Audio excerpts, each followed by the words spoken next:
With the final episode out for the year of Final Shape, it's time to look back to see how the entire episode was, its activities, and other things that came out with it.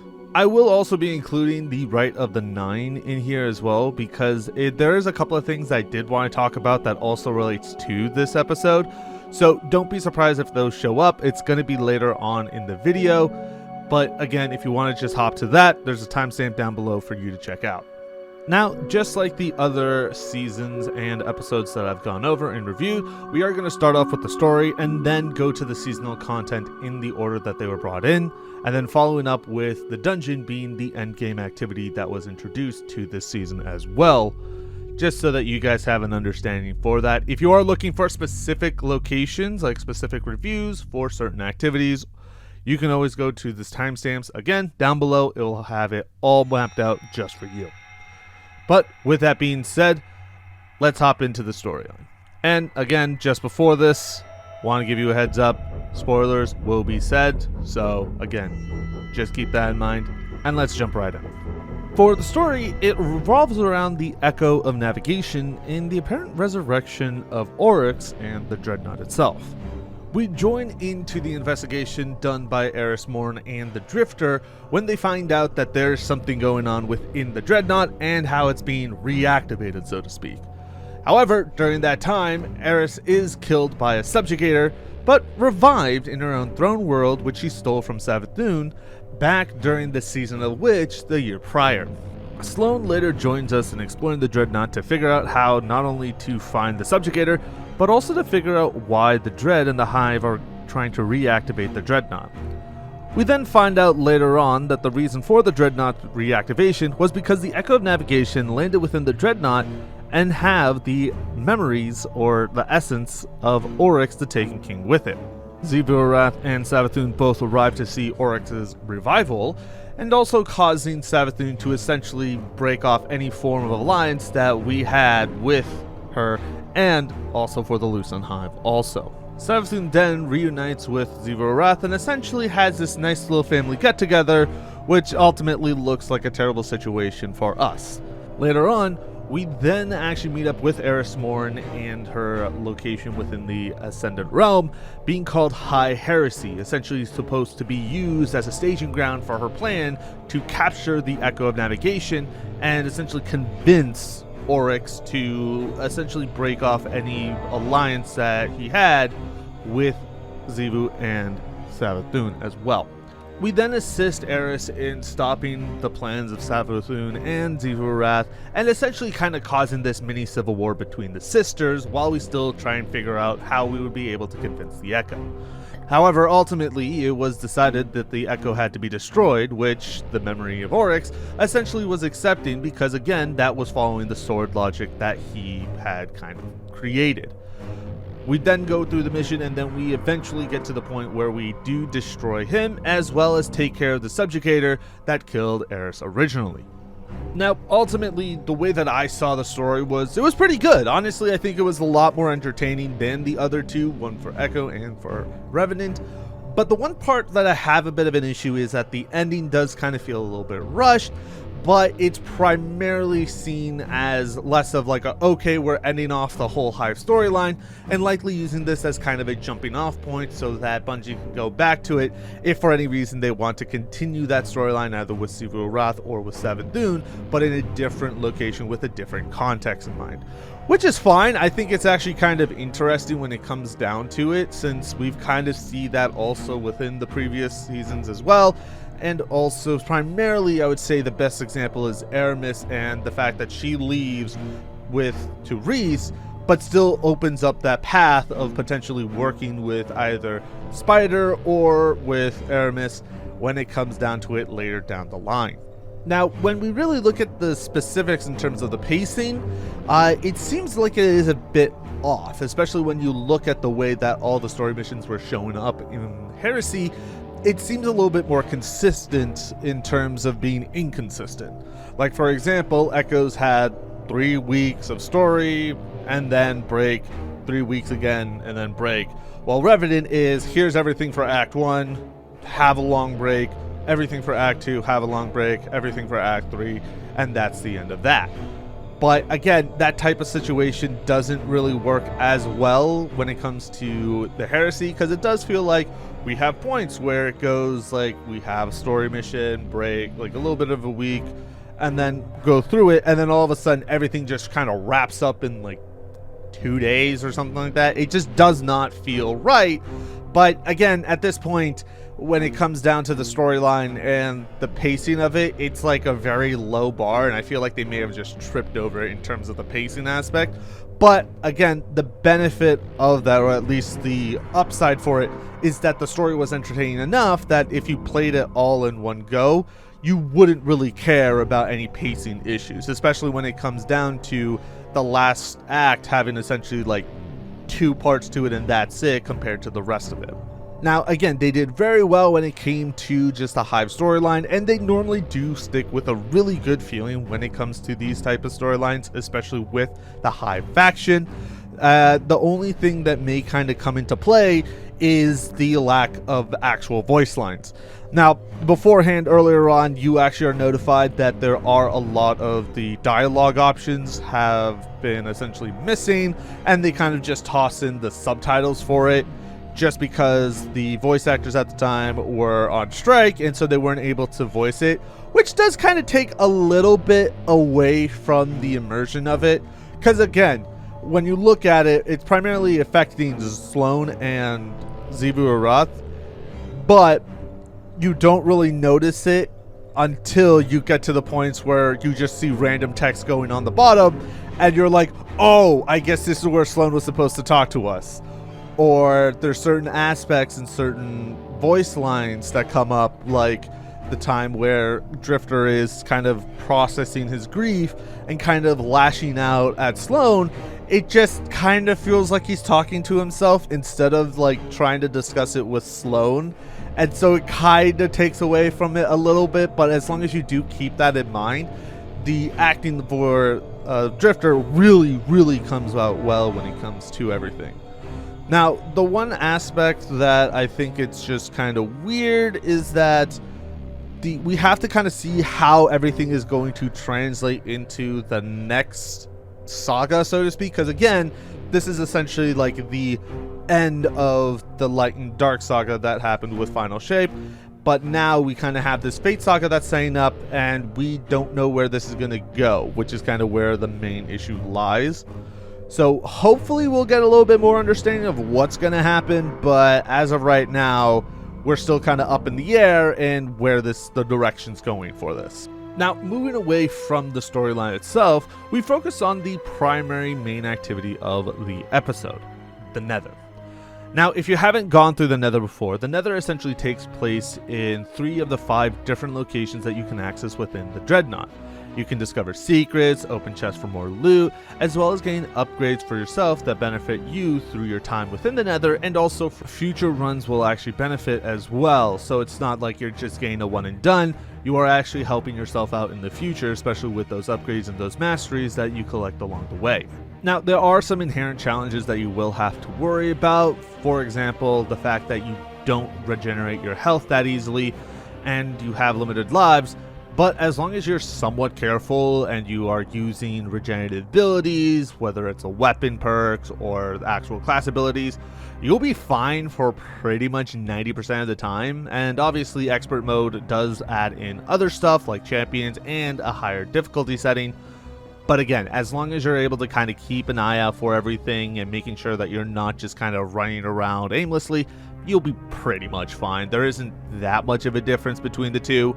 But I think the one aspect that it comes down to is just the fact of making sure that you're able to manage your healing, as well as kind of utilizing the proper weapons, like for example Crimson or Red Death, if you want to focus on exotics, or having someone that's using a healing auto rifle just to kind of cover your bases for everything.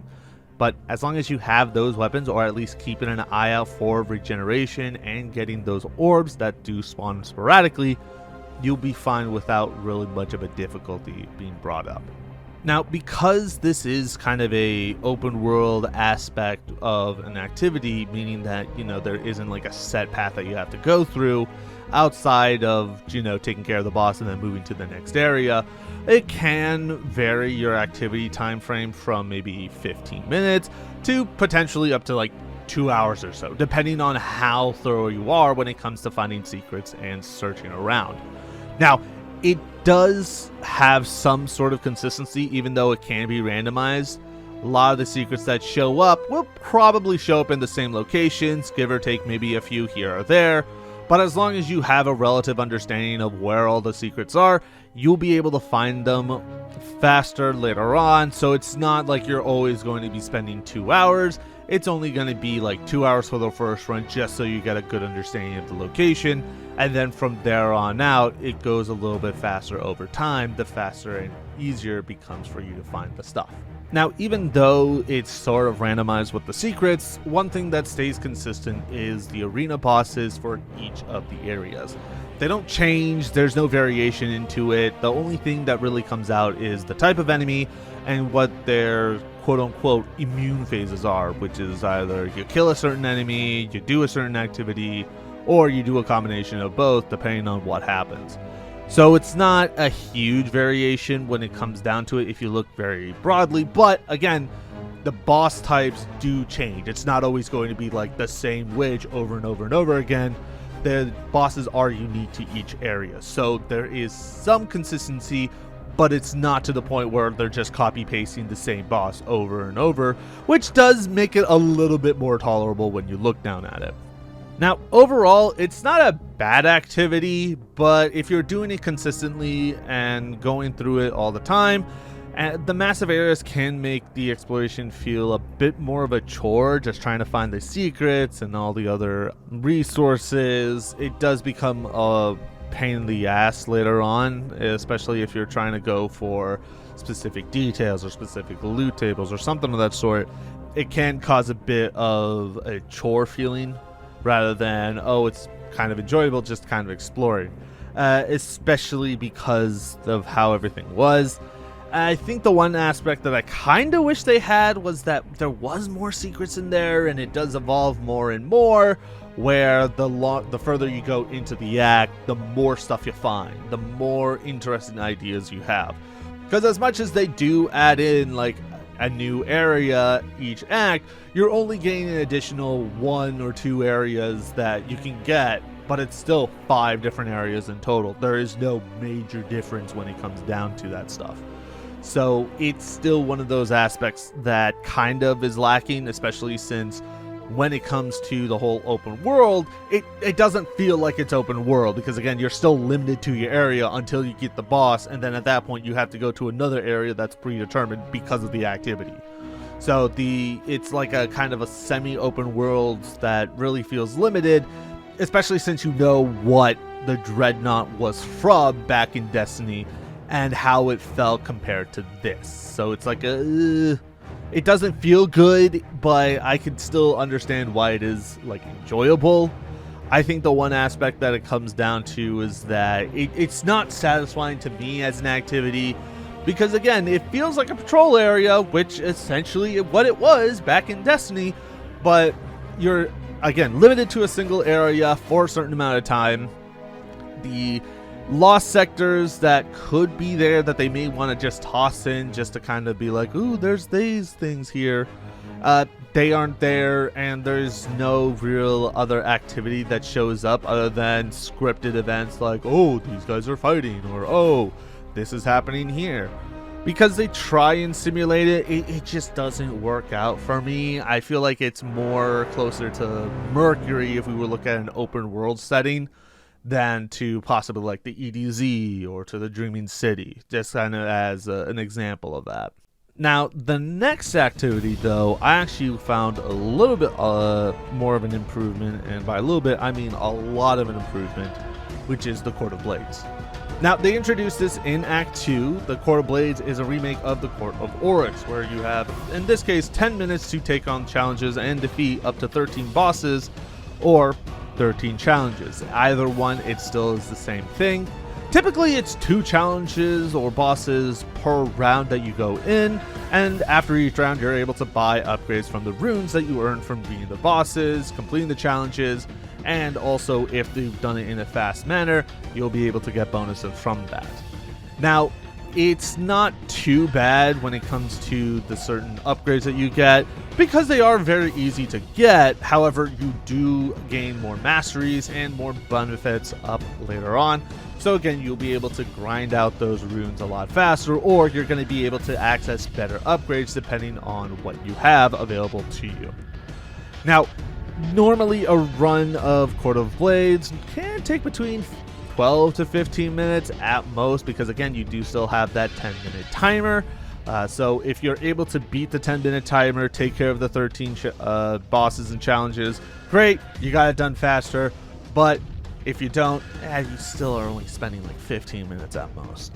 And again, it does feel kind of nice, because even though it is very linear and very straightforward, you're still just fighting bosses. You're still completing challenges. It feels like an engaging thing, especially since a lot of the challenges are randomized. So even though you're essentially going to one of 3 locations, the challenges that you have to deal within those can be a myriad of things. It could be 2 that work very well together, some that make it very much a pain in the ass, others that could be very straightforward and very easy, and others that can just essentially be like, alright, I have this, I'll just run through it no problem because I can break the game by accident.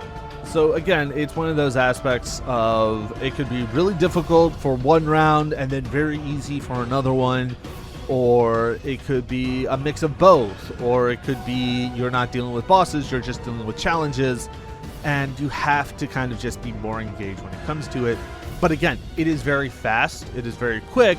So even if you have a bad run where you're able to only get maybe 5 or 6 challenges done, you still have the opportunity to get more done later on at a faster rate. Because again, you're just going through it in and out within 15 minutes. It's literally like everything is a 15-minute adventure, so to speak, which is great.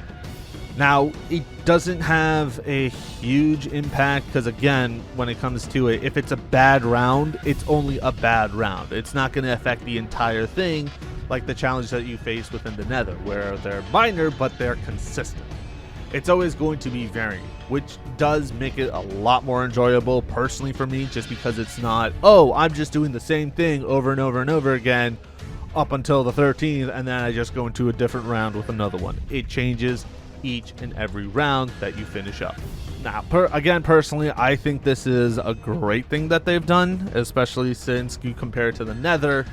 It's a very fast, quick, and straightforward system, and also the amount of loot that you get and the amount of experience that you get does help out with the returns very, very quickly. So it's not like you're just stuck and you're just grinding it out to get like barely anything.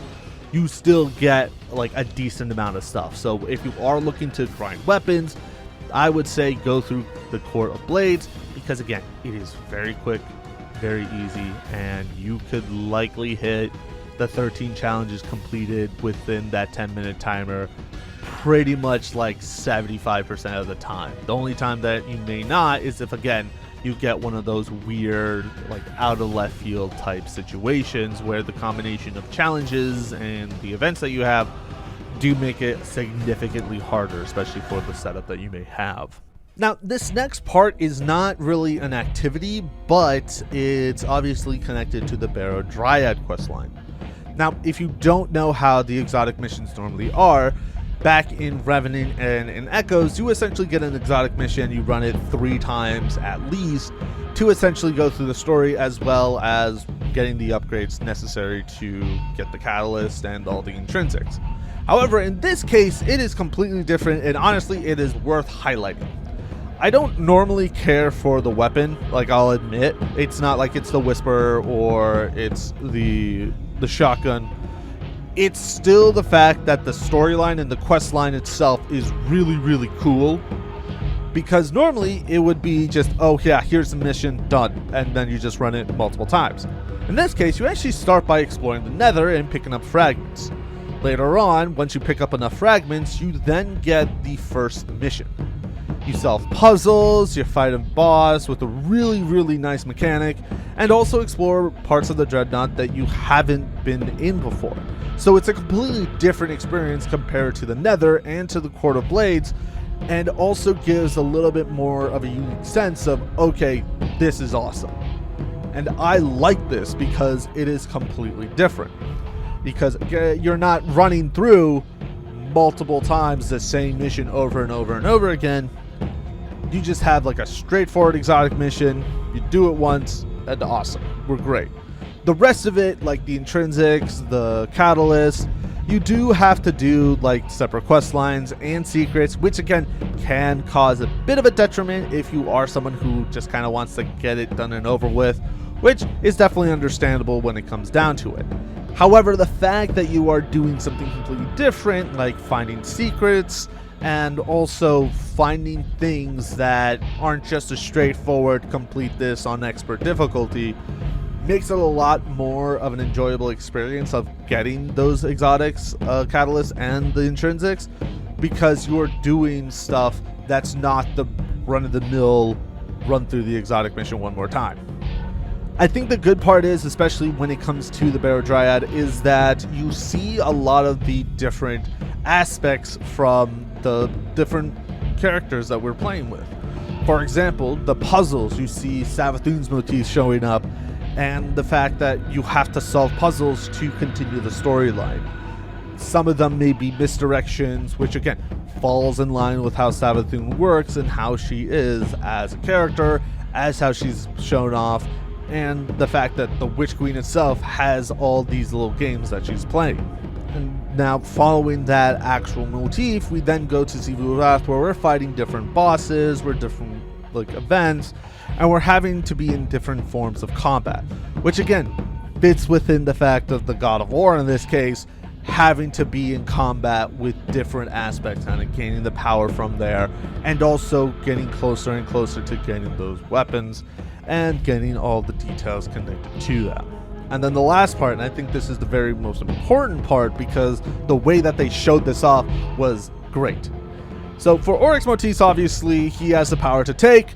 In the final boss of the mission, you have to go up against someone who essentially can switch from being not taken to taken, and you also would have to go between those two realms to essentially fight the boss. And I think that's amazing. I think that's really cool. I think that's something that I really wish we had a lot more of, even if it's just this mission. It's better that we had something like this show up, because again, it does show that they are willing to flex their fingers when it comes to creating some other things that isn't just a straightforward boss fight.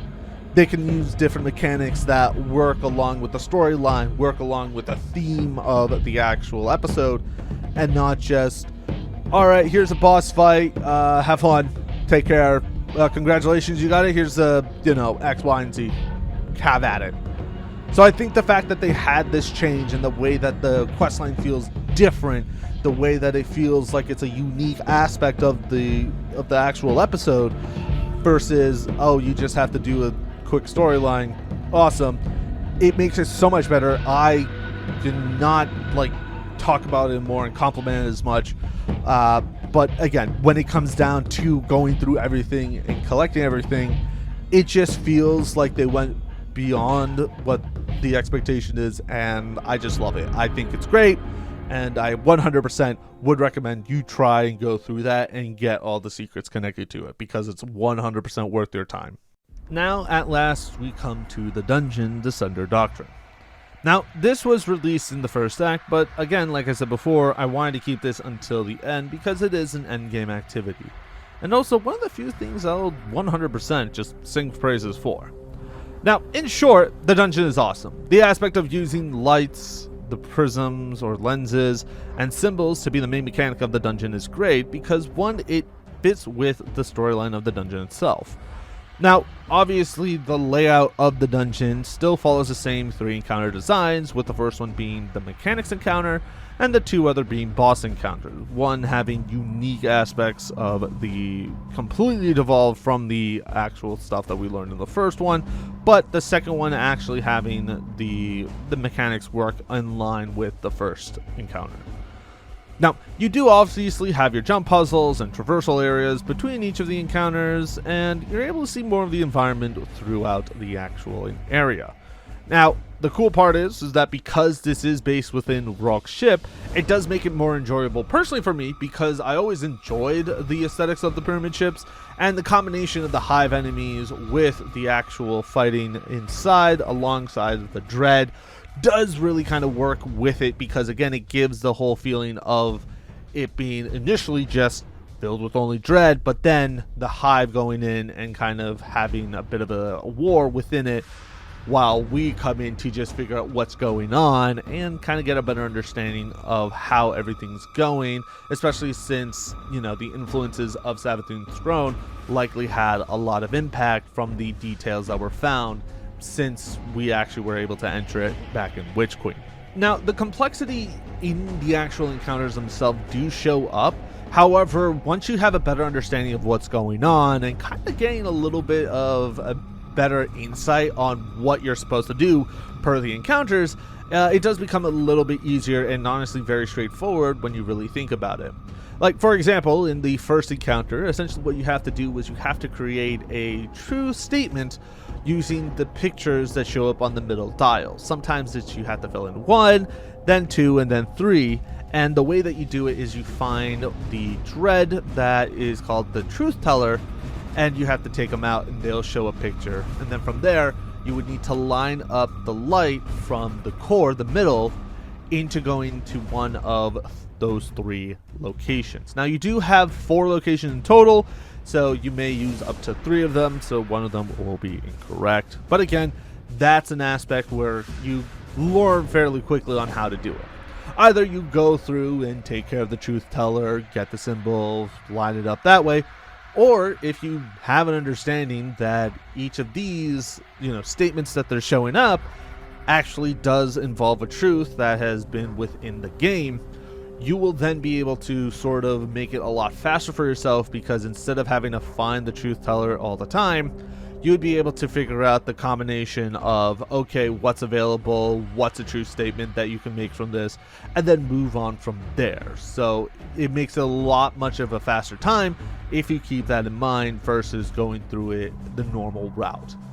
Now, obviously, for you to actually be able to make the adjustments, you will need to get lenses that, again, you will have to kill more subjugators for, but the aspect of those being in each of the rooms does kind of help a little bit. Now, you are able to solo this. Like, this isn't a hard thing to solo, especially since it is very straightforward when you know what to do. But on top of that, if you really don't know what you're doing and you're kind of going through the first time, there are guides online that will not only show you where you have to do what you have to do, but they will show you also the different pictures, the different layouts, and the different combinations of how you want to send the light to make it the easiest way possible, or kill the least amount of subjugators just to get that done, which honestly feels like a much better way of doing it. But again, it's not a hard thing to learn once you kind of get a better understanding of how everything works. Now, the second encounter is the first of the 2 boss encounters that are within there. However, it is very strange because not only because of the layout of the boss area, but also the boss and the way that you get the damage phase. Now, the explanation is significantly more complex, so if you do want to kind of get a better understanding, I highly recommend you check out a guide. But to boil it down, you essentially have these 4 different constructs that look like shriekers. However, they have been essentially possessed by the dread, or however you would want to explain it. What you want to do is that you would want to set up the specific patterns of images that show up based off of the wheels that are closest to it. Now, again, there's a lot more into this. I am oversimplifying this very much so, but the one aspect of it is that the way that you set up those symbols on the front pedestals, like those front little areas, will inevitably either have an impact during the setup phase, meaning that you may spawn extra enemies, or you may spawn ogres, or nothing happens, and that also will have an impact on the damage phase when you get to it. You can have a fairly short damage phase, like you can start it up fairly quickly, but you will have a very short damage phase also. So it does kind of give that whole risk and reward where it's like you can risk going for a longer setup, which can cause a little bit of a pain in the butt later on, or you can just go with a quick one, get a little bit of damage in, do it again, get a little bit more damage in that way. So it's not a huge issue when it comes to it, but I do recommend that if you want to go through the whole aspect of it, go and do the full damage phase, because it feels like you have like a minute and a half to do as much damage as you can.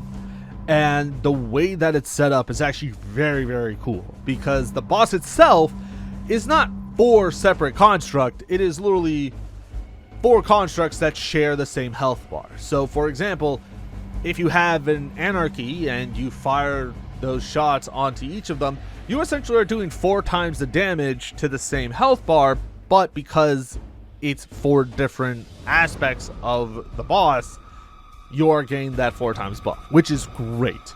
And I think it's really cool when you see stuff like that, just because, one, you're able to take advantage of those unique situations, and also when it comes to the other like circumstances, like for example, at the time that I'm writing this, the detection for actual critical damage isn't really registering.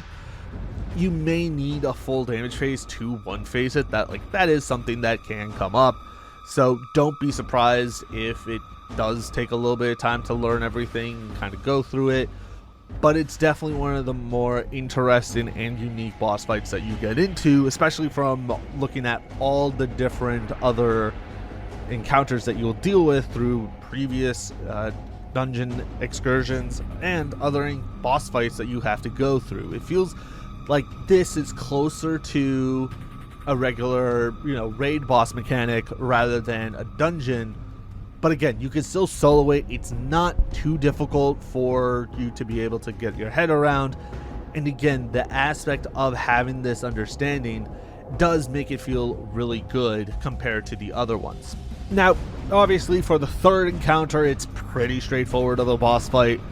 The cool aspect is again, you follow the same mechanic thought process as you had back in the first encounter, but instead of finding the truce, you want to find the lie of the main wheel. And you want to make sure that that's lit up, and that will allow you to be able to take down the shield of the boss and start up the damage phase. Now, obviously, the aspect of it is different because you are going into you have 3 rooms in total, 2 of which are, kind of put away and kind of closed off by door, and also one, and the other one is also by like a sliding mechanic. But the nice part is that each location is unique. It's not just a copy paste of one room to the other. They have different setups for that. One is a little bit more chaotic, the other one's a little bit more structured, but they do still follow the same situation. You have the dread in there. You have to take care of the subjugator before you're able to make the adjustments. A truce there will show up, but only will show up in one of the 2 areas. But again, as long as you have a better understanding of what's going on, like what is a true statement and what is a false statement, you don't really need to worry about the truth there at all. You're able to go through it without any issues. Now, the boss fight itself, like the actual damage phase, is interesting primarily because to take down the boss, you essentially need to fire off the power of the sun, which can't kill you if you're not hiding, but after the fact of the shield going down, you will then need to just kind of manage where you're looking, because essentially the entire area is the boss damage area. So he could go all the way into the back of the room, the front of the room, up close, all the way to the other side. And so you will have to manage a little bit of it, which is nice because it's not something where you can just only sit in one spot and you have to sit in that one spot.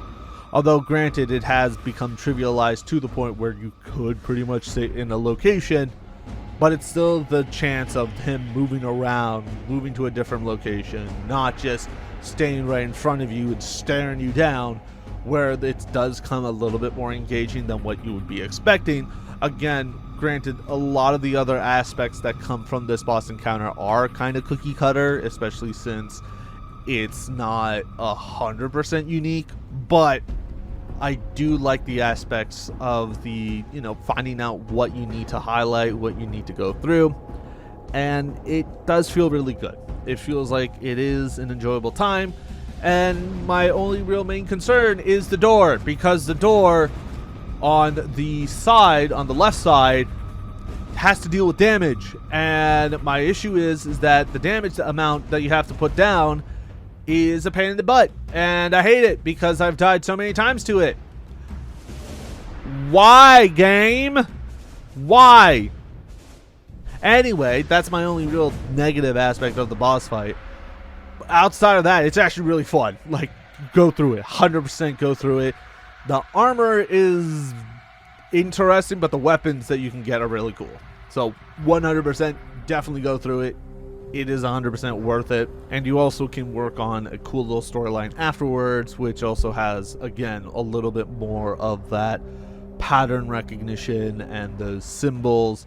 And it's really, really nice. I think this is a very fleshed out and very well crafted dungeon, and the sub storyline that you have dealing with Savathun and her memories and everything else really just kind of makes everything fit together and make it really a worthwhile experience to go through. Now, of course, just like the previous one for Vesper Host, they did have a contest mode for this one as well. However, they did have a bit of an issue when it came to the PlayStation players, where Sony's network was down for pretty much like half of the time of the 48 hours. So they were kind enough to actually have a new contest mode for 48 hours on a different weekend, not only just exclusively for PlayStation players, but for all platforms as well, just so that you would be able to get a better understanding and also a second chance if you're ever having any connection issues. Which is really nice, don't get me wrong. It feels like it could be a bit of like it's a cheaty thing because at this point everyone knows what's optimized. But it's still a very nice consideration that they have done, and I think it's definitely worth, giving them the benefit of the doubt for this. Because again, this stuff happens that's out of their control, and they are trying to work along with it to make sure everyone's able to enjoy the challenges that they have. Because obviously, just like the original contest mode, you have more aggressive enemies, you're underpowered, and also there are rage mechanics, meaning that you have a timer for the first encounter, you have up to 3 chances for the other 2 encounters, and it does feel like it's worth going through, especially since you are essentially guaranteed an exotic, and also a really cool emblem too. So 100% I will always recommend, even though it is past that, if you do still continue on playing the game, which, again, I will kind of talk about that later on in this video, that's up to you. But if you do continue on, I highly recommend doing contest runs, contest clears, because I feel like that's the best way to really enjoy endgame activity, is when it is an actual challenge rather than just we can just run it without any real issues and not needing to focus on anything. And I think that's something that really comes into play and really benefits the playstyle and the enjoyment of these endgame activities, especially if no one really knows what to do in the beginning. Now, there is also another thing that I did want to speak in regards to Heresy, and that was actually the community event that came out. If you didn't know, there was a community event which occurred during Act 3, in which you collect 60 chess pieces throughout the patrol areas, the Nether, and the Court of Blades.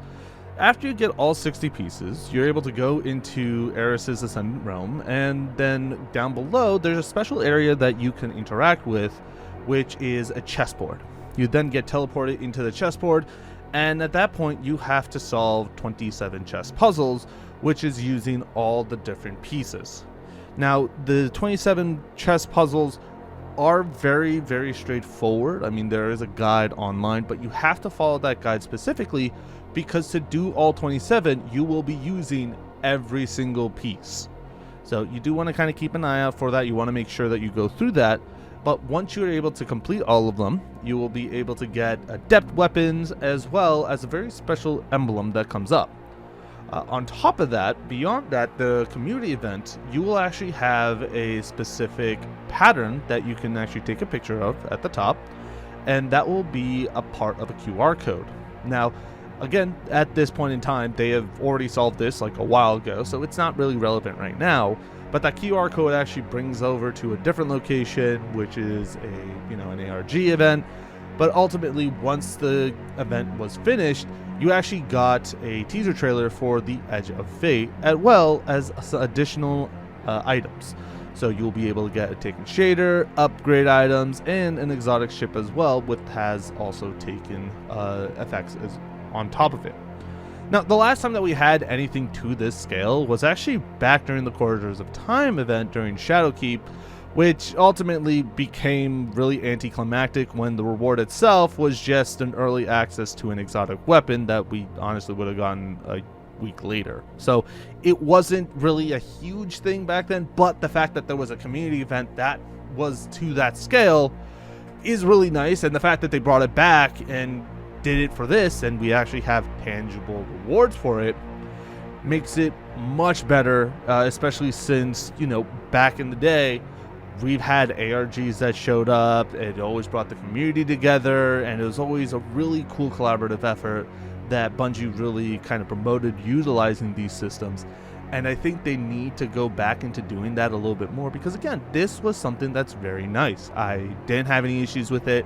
I thought it was really cool, the fact that you had to go through the different areas in the world to find the pieces, and then up to that, then you would be able to play chess, solve a couple of problems, 27 to be exact, and then essentially help contribute to an actual, event, and then ultimately getting access to a trailer, and then also a taken shader, which is something that we wanted.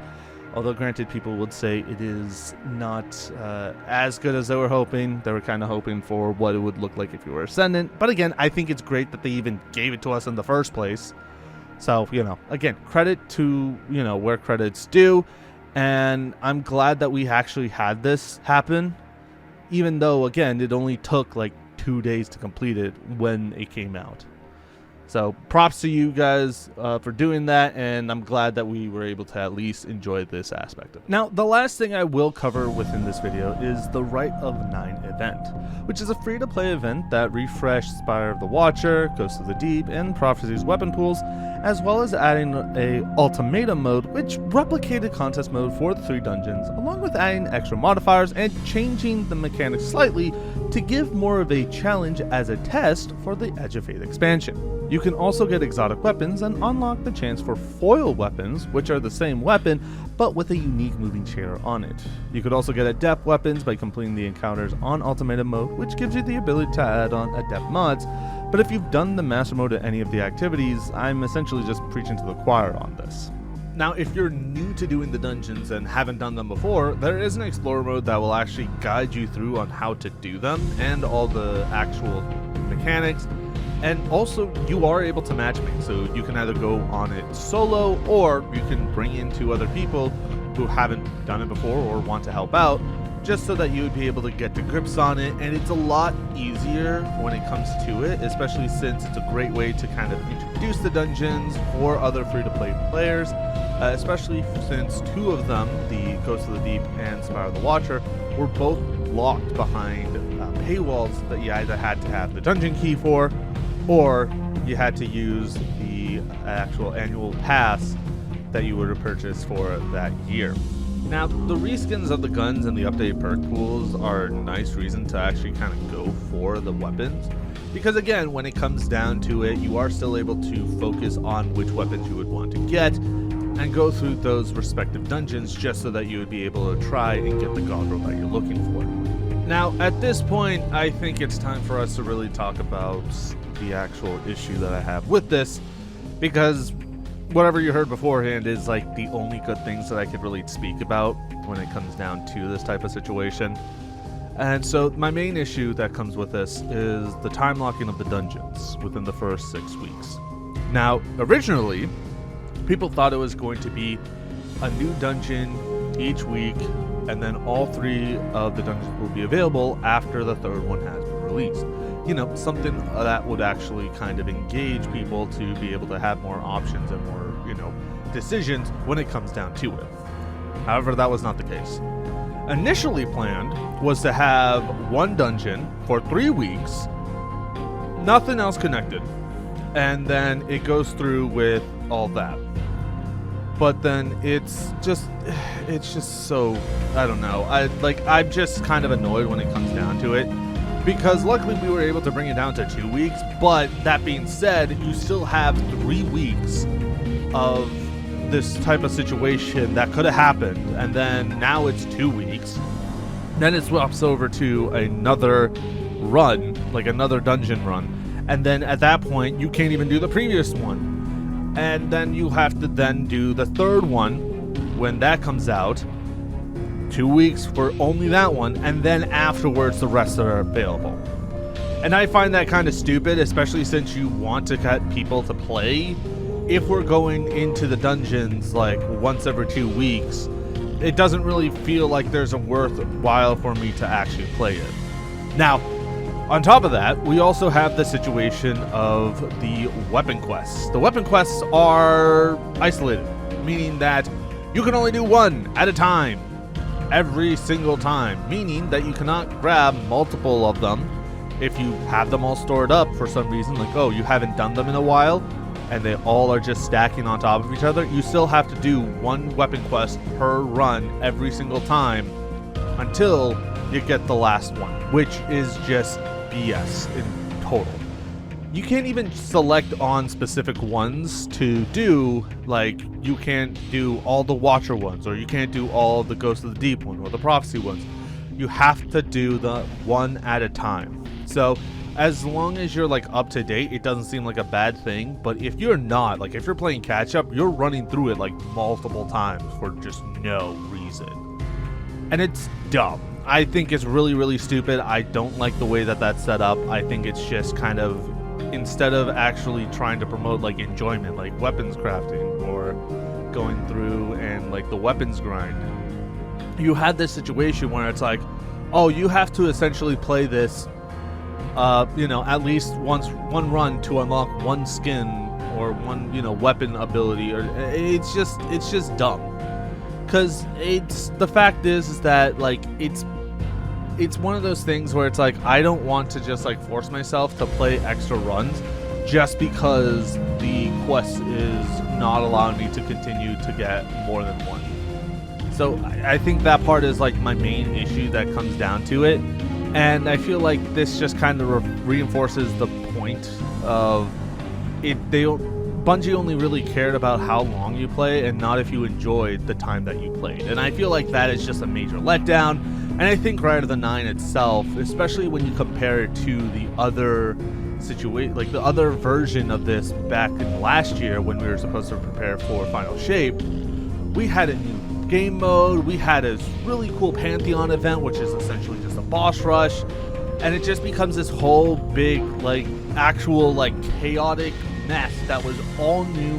It was fun, it was worth grinding through, it was worth doing all the quests, it was worth doing all the missions. Even those were locked behind time gates. That was fine, because at least I was able to enjoy it. I'm just going through the dungeon over and over again and waiting, and I don't like that, and I really wish they changed that, but again, they didn't. None of that happened. So it's just a letdown when it comes down to this, especially when you compare it to, Into the Light and everything else that like came with that, compared to just Rite of the 9, which is just a simple hey, here's 3 dungeons and an ultimatum mode, go ham. Yeah, we made some tweaks. Awesome. It's just so disappointing. After essentially looking at everything within the episode, it wasn't bad.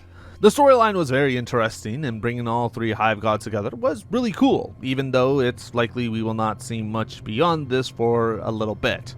Being able to explore the Dreadnought once more and solving the puzzles within are also really nice and refreshing from the previous episode's linear progression. The Court of Blades is a really good quick activity that I wish allowed you to go beyond the 13 challenges, but it's just a minor issue, and likely not many people would even get to that level where they're just consistently hitting 13 completions and having like a ton of time to spare. So I'm not too concerned about that. The exotic mission and the community events were really nice, but I think overall the episode's still hampered by the reusing of old assets that Bungie has done in the past. I mean, we still have a refresh of, Rite of the Nine, where we're just bringing in the dungeons again, and then obviously the Court of Blaze and the Nether essentially being the patrol area and Court of Oryx back from Taken King. Now, in the end, I would rate this about maybe a 7 out of 10, with the main issues being the activities being recycled in both Heresy and Rite of the Nine, but the highlights that really come out to me is the community event, the exotic quest line, and also the actual ultimatum mode that they brought in. Like, that was the redeeming quality for that. And obviously the dungeon essentially was just holding itself up on its own, and I'll always appreciate endgame activities that do kind of take this whole unique approach compared to the rest of the story. But what did you guys think? Did you enjoy it more than me, or did you literally just play the first act and not touch it ever again, like a couple of people that I know? Let me know down in the comments below. Thank you guys for watching, and if you guys want to see more stuff from me, do hit the subscribe button and also hit the bell so you can be up to date on any videos that come out. If you haven't seen any of the stuff from this episode, you can go check out it on the Let's Play channel. I'll also have the playlist over here, just so you guys can just kind of go in, binge it all, so you can kind of get a better understanding of why I said what I said. But until then, I'll see you guys in the next review. Take care.